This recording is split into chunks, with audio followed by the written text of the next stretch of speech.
Hola, ¿qué tal? ¿Cómo estás? Espero que bien. Bienvenida, bienvenido a la serie Una mirada al principio de todo el Génesis. Y este es un excursus. Es un suplemento de el relato de la creación de Génesis 1 enfocado en Génesis 1:26 y la frase hagamos. Let us en inglés, ¿cierto? Por eso el título de este video, hagamos al hombre a nuestra imagen. ¿Qué quiere decir este texto? ¿Con quiénes más Dios Elohim, Dios, creó a la humanidad? Quiero decir el ser humano, pero es la humanidad. Ya vimos ese tema en otros videos anteriores. Así que te invito a que te quedes para poder conocer por lo menos las 6 interpretaciones más comunes, las más apoyadas acerca de qué significa o cómo podríamos entender la frase hagamos al hombre a nuestra imagen. No dejes de suscribirte, de compartir el link con otras personas y vamos a comenzar entonces con el estudio de Génesis 1:26. Acá está el texto y el texto dice así: y dijo Dios, hagamos. Este hagamos es un verbo en primera persona común plural. En hebreo es naase. Es yictol, es decir, es una idea que se va a realizar, es una acción todavía no concluida, se va a realizar recién. Hagamos al hombre a nuestra imagen, conforme a nuestra semejanza. En todo el versículo 6 y 26 y 27, Dios habla en plural. Creó pues Dios al hombre a su imagen suya, imagen de Dios lo creó, varón y hembra los creó. Entonces, este hagamos, ¿qué significa? Dios creó al ser humano junto con los ángeles. Dios y otros dioses también se juntaron para crear a la humanidad, así como las historias acadias de la Babilonia antigua, donde los dioses se pelean y crean al ser humano de los restos de otros dioses.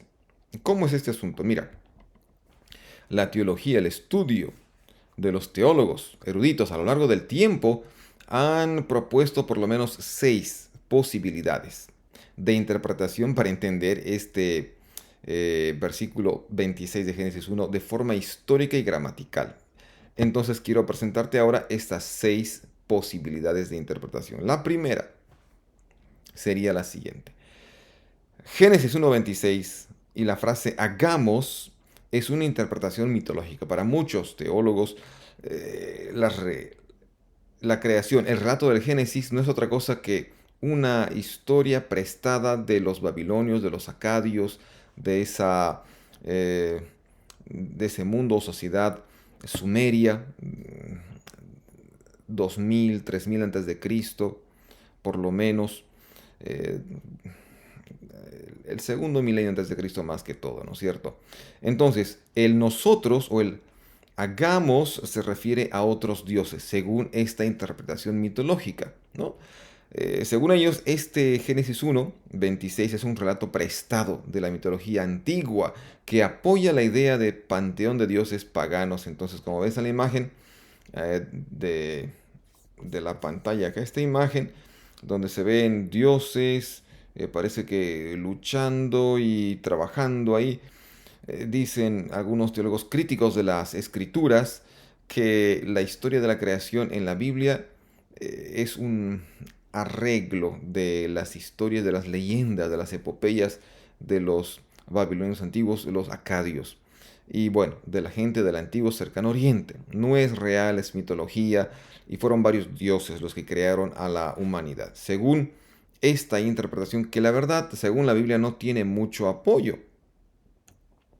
¿Por qué? Porque la Biblia habla de que hay un solo Dios, ¿no? Y bueno, la religión cristiana es monoteísta. Entonces sí es un texto difícil. Y quizás tú has leído comentarios, has visto otros videos donde se proponen varias ideas, varias teorías. Bien, mira, el texto acadio más parecido a Génesis 1:26 es este, donde los críticos que apoyan esta teoría dicen que es la base para qué, para la redacción de Génesis 1 en la Biblia. Mira lo que dice este texto acadio. Está en el libro de Babylonian Genesis, Second Edition, Chicago 1963, página 69, y dice así: se han establecido las riberas del Tigris y del Éufrates. ¿Qué más haremos? Se dicen los dioses unos con otros, ¿no? ¿Qué más crearemos?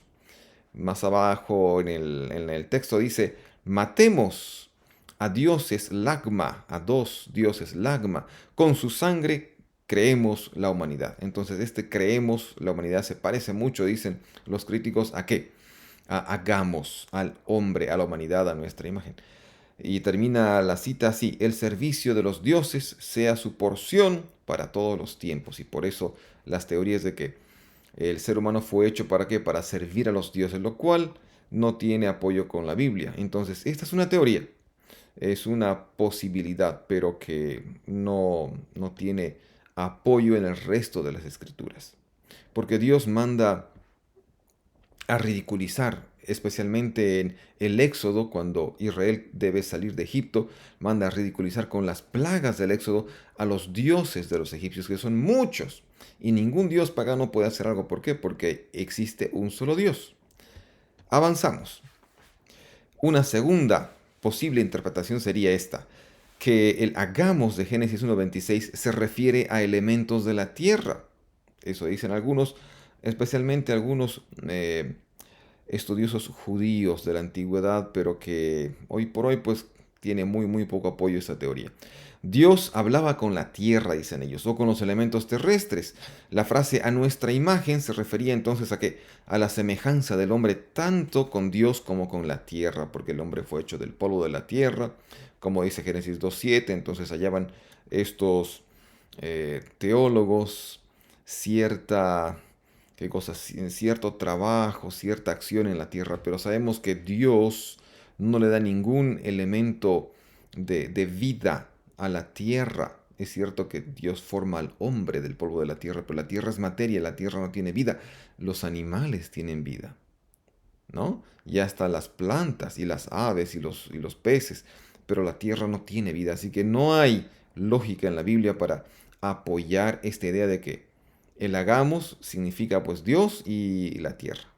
Vamos entonces a una tercera propuesta, que sería la siguiente, ¿no? El hagamos de Génesis 1.26 se refiere a la corte celestial, y esta teoría o esta interpretación tiene más apoyo que la anterior. Es decir, que el concepto antiguo del panteón de dioses paganos ahí del antiguo cercano oriente fue sustituido por el de la corte celestial. Y en la corte celestial hay alusiones en el Antiguo Testamento de que Dios está delante de seres celestiales como los ángeles, ¿no? Algunos serafines con 6 alas, querubines con 4 alas y ángeles con 2, y sirven a Dios, lo adoran todo el tiempo, etcétera, etcétera. Entonces, Dios habla con las huestes angelicales, dicen estos señores que apoyan esta teoría.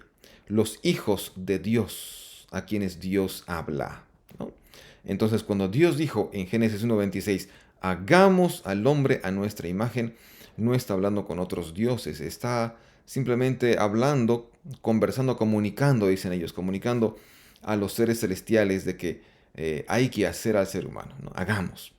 Esta teoría tiene un problema serio de que no solo es una cuestión de comunicar la creación del ser humano, sino que según el texto, el ser humano lleva la imagen de Dios. Entonces, si Dios hizo al hombre con la ayuda de los seres celestiales, otros ángeles, lo que fuere, el hombre debiera llevar también la imagen de estos seres celestiales, pero la Biblia habla de que solo fuimos hechos a imagen de Dios. Este teólogo Gerard Hassel dice lo siguiente con respecto a esta teoría: si esta sugerencia fuera correcta, la implicación sería claramente que el hombre debe estar hecho a imagen no solo de Dios, sino también de otros seres celestiales. El acto de la creación es solo de Yahvé, de acuerdo a las escrituras, así que esta teoría tampoco tiene el apoyo rotundo de las escrituras. Así que vamos a una cuarta posible interpretación de Génesis 1.26, el plural de majestad. ¿Qué significa esto? Algunos estudiosos de la Biblia, conocedores en la gramática hebrea, han optado aquí por lo que llaman un plural de majestad, pues la palabra Dios es en sí misma plural. En hebreo hay singular, hay dual, dos, y hay plural que es más de dos. Así que Elohim es más de dos, ahí hay por lo menos tres, ¿no? Así que es un plural de majestad, y Dios está hablando de esa forma en plural, aunque es uno, dicen ellos. Dios habla en plural, ¿por qué? Porque es majestuoso. Y porque es majestuoso, se ha usado la palabra en plural, Dios en plural, dioses. Se ha comparado con el nosotros de Génesis 1, perdón, de Génesis 10 11, 7 y de Isaías 6, 8. ¿No? ¿A quién enviaremos? ¿Quién irá por nosotros? Y en Génesis 11, 7, cuando la torre de Babel está siendo construida, el texto dice, descendamos, bajemos, confundamos las lenguas de los seres humanos. ¿No? Y ahí Dios está hablando también en plural. Sin embargo, ¿qué podemos decir en contra de esta interpretación?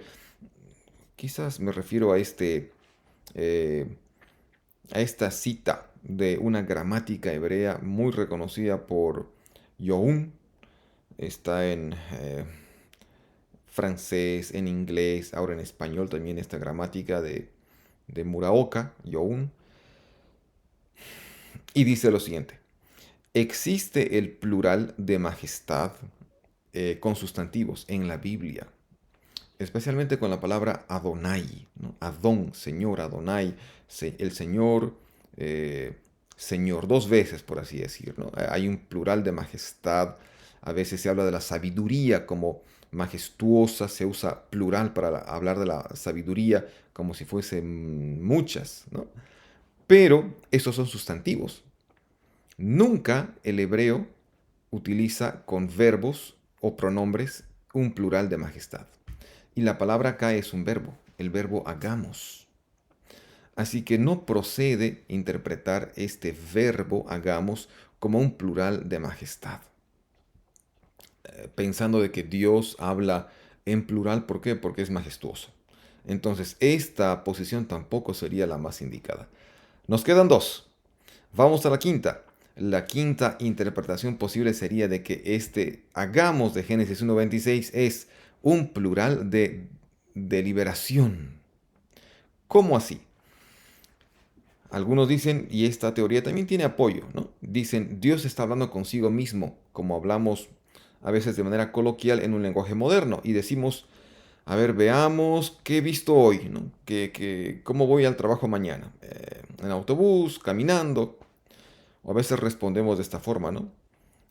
No te preocupes, estaremos apoyándote, pero estás hablando de ti mismo. Entonces es un plural, dicen, de deliberación, de forma reflexiva. Dios está hablando y dice, bueno, a ver, ¿qué hacemos ahora? Hagamos al ser humano. Una expresión así, una expresión coloquial, antigua, donde se usa un plural para hablar de uno mismo. Se han reivindicado y cuestionado los usos bíblicos de este plural de deliberación y se han tomado en cuenta un par de pasajes que vamos a leerlos ahora. Por ejemplo, Cantares y Segunda de Samuel. Cantar de los Cantares 1:9 al 11 dice lo siguiente. A mi yegua entre los carros de Faraón, yo te comparo. Miren, aquí vemos un singular. Acá también yo te comparo, primera persona singular. Yo te comparo, amada mía. Hermosas son tus mejillas entre los adornos, tu cuello entre los collares. Adornos de oro haremos para ti, con cuentas de plata. Este haremos ya es plural. Aquí parece que el novio de Cantares está hablando en singular, ¿no? Mi yegua, yo te comparo y acá aparece en plural, ¿no? Adornos de oro haremos para ti. Entonces, los que apoyan esa teoría dicen, acá hay aval, hay apoyo para aceptar de que Dios está hablando de manera reflexiva, está deliberando, simplemente está hablando de sí mismo en plural, pero es singular, como este versículo en Cantares, pero acá no hay nada claro, nada cierto de que si el novio está hablando de sí mismo solamente o es que va a pedir ayuda a personas para hacer, ¿no?, adornos para su novia. Por eso está usando el plural, haremos para ti, con cuentas de plata.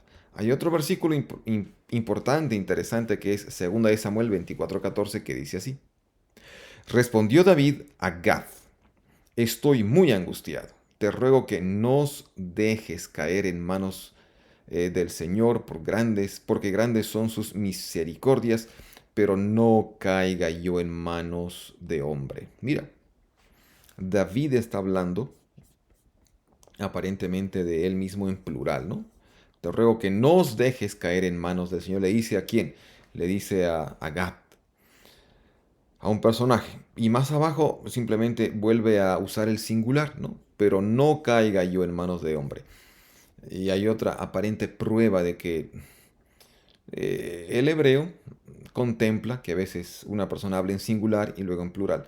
Pero este nos dejes podría estar muy bien, como dicen otros y muchos comentarios, podría estar haciendo alusión a que al gobierno, al reino, a la casa de David. Y por eso dice David, te ruego que nos dejes caer en manos de Dios, que Dios nos juzgue, no solo a mí, sino a mi gabinete, a mis ejércitos, a mi reino. Y luego se está refiriendo quizás a él mismo, ¿no? Y yo, que no caiga en manos de hombre. Entonces es debatible esta idea de que Dios habla de manera reflexiva, de manera coloquial, primero en singular, luego en plural, pero es él mismo quien habla. Entonces, mira, en ninguno de los ejemplos anteriores se encuentra a Dios, Elohim, como el hablante. Y eso es importante, ¿no? Vemos a un novio en Cantares, vemos a David en otro pasaje, pero Dios en ningún momento aparece hablando así, primero en singular y luego en plural. Génesis 3:22, Génesis 11:7, Isaías 6:8 debieran ser comprendidos a la luz de Génesis 1:26 y no al revés. Eso es importante entender porque podríamos decir, bueno, es que en Isaías ahí parece que hay un plural y en Génesis 3 el primer texto donde aparece Dios, ¿no? Con haciendo una actividad en plural, hagamos, es Génesis 1:26, así que si nosotros deliberamos lo que significa Génesis 1:26, ese hagamos, podremos interpretar correctamente Génesis 3:22, 11:7, Isaías 6:8 por delante. Y vamos entonces con la sexta posible interpretación que de mi parte es la mejor y han trabajado varios teólogos.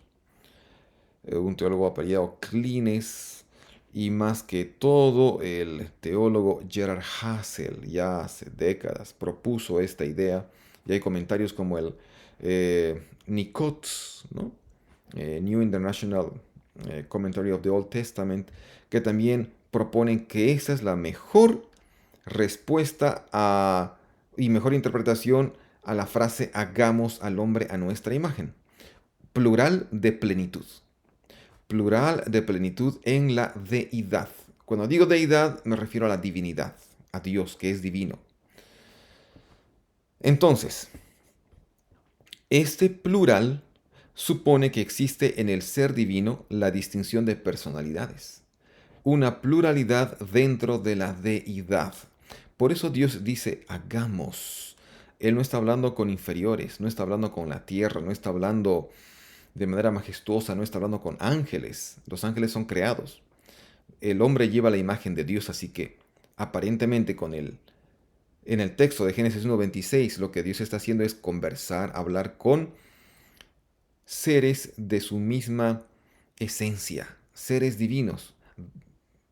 Hay una pluralidad dentro de la deidad. Y esto tiene apoyo en el Antiguo Testamento y más que todo, más claramente en el Nuevo Testamento. ¿Qué más dice acá este comentario? Una unanimidad de intención y plan. Porque él dice hagamos y que este señoree y que gobierne, etcétera, etcétera. Hay un plan. Existe entonces una distinción en el ser divino con respecto a una pluralidad de personas que Génesis 1:26 presenta como una idea germinal, una idea inicial, ¿no? Que está germinando en el capítulo 1 de Génesis y que se va desarrollando, va ampliándose en otros capítulos, en otros libros de la Biblia y que se hace más plena esta idea de pluralidad, de plenitud de la deidad en el Nuevo Testamento. Mira, Victor Hamilton, que escribió el comentario de Génesis en el Nikot, el que mencioné hace rato, ¿no? New International Commentary of the Old Testament, comenta lo siguiente.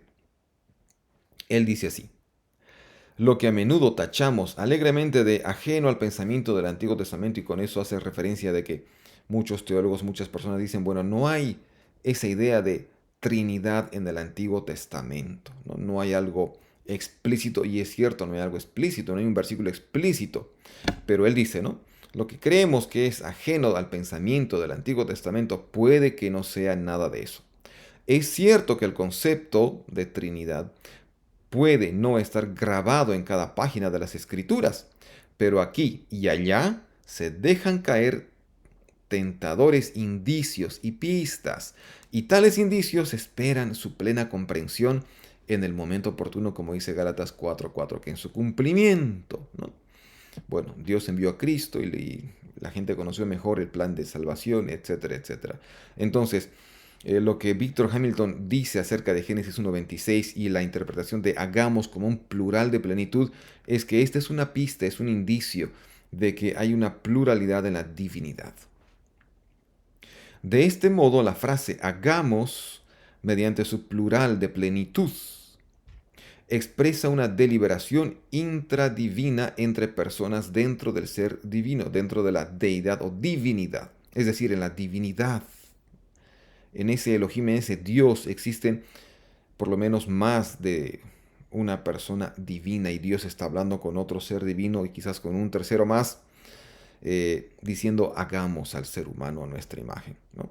Esta parece ser una interpretación adecuada que evita los aspectos insatisfactorios de las otras soluciones. Y bueno, ya Génesis 1:2 menciona al Espíritu de Dios. Claro que puede, como vimos anteriormente, puede esto también significar qué cosa, que un viento, ¿no? Pero la mejor traducción vimos también que es Espíritu de Dios, no un viento fuerte, soplaba. No, es el Espíritu de Dios, y en el Antiguo Testamento el Espíritu de Dios es un ser divino.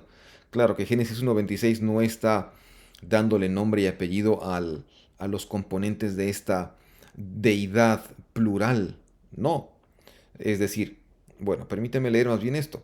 Lo que Gerard Hassel termina diciendo en su artículo, muy importante, muy propicio y muy acertado, es lo siguiente. En cualquier caso, el Antiguo Testamento por sí mismo no conoce una Trinidad explícita. No hay un versículo en el Antiguo Testamento que diga, bueno, Dios existe en tres personas, Dios el Padre, el Hijo, el Espíritu Santo. Ya el Nuevo Testamento intenta hacer eso de manera más clara, ¿no es cierto? Y hay textos que dicen que son añadidos y que no. Esa es otra historia quizás, pero el Antiguo Testamento da indicios claros de que hay una divinidad plural.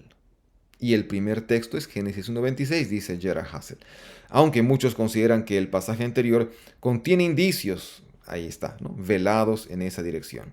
El concepto trinitario de la deidad solo se revela claramente en el Nuevo Testamento. Claro, él escribió allá en los años 70 del siglo XX, y hay muchos artículos hoy en día acerca de el Espíritu Santo en el Pentateuco, en el Antiguo Testamento. Daniel, el capítulo 7, verso 3 y 14, identifican a dos seres iguales, ¿no? Está el anciano de días y el hijo de ese ser como hijo de hombre, que recibe la gloria, la honra. Ahí hay dos, por lo menos dos personas de la deidad que se describen, pero no hay un texto que mencione a tres. Pero el Nuevo Testamento ya lo muestra. Así que Génesis 1:26, mis amigos, y la frase hagamos al hombre a nuestra imagen, muy bien puede representar, significar un plural de plenitud. Ahí se está por primera vez enfatizando, mostrando de que Dios es un Dios plural. Es una deidad, es una divinidad. Hay monoteísmo, pero dentro de la deidad y la divinidad de Dios hay también, ¿qué decimos?, una divinidad plural. Y claro, las escrituras apoyan esta idea, ¿no? El Hijo de Dios divino, Dios el Padre, el Creador divino, y el Espíritu Santo divino. Ahí tenemos la divinidad plena, ¿no?, la pluralidad de plenitud, la deidad. Y el primer texto que da una pista, una pauta de que hay una pluralidad en la deidad, en la divinidad, es Génesis 1:26. Entonces, hagamos al hombre a nuestra imagen. No había sido que Dios le habló a los ángeles, creó juntamente con los ángeles al ser humano. No es Génesis 1:26 un relato copiado de las mitologías del antiguo cercano oriente, de los acadios. No, El hagamos nos representa a Dios y la tierra, no es un hagamos de majestad, porque Dios es grandioso y dice hagamos, ¿no? Y Dios no habla tampoco reflexivamente diciendo, a ver, hagamos, y habla solito y se identifica a Él como un hagamos, pero es uno, sino hay una pluralidad en la divinidad. Muy bien, espero que este video te haya servido para poder conocer mejor cómo interpretar correctamente Génesis 1.26. Si tienes algunas reacciones al pasaje, a este video mejor dicho, y al texto, puedes comentarla siempre con el debido respeto, no hay ningún problema. Y nos vemos en el siguiente video de una mirada al principio de todo el Génesis. Hasta otra oportunidad.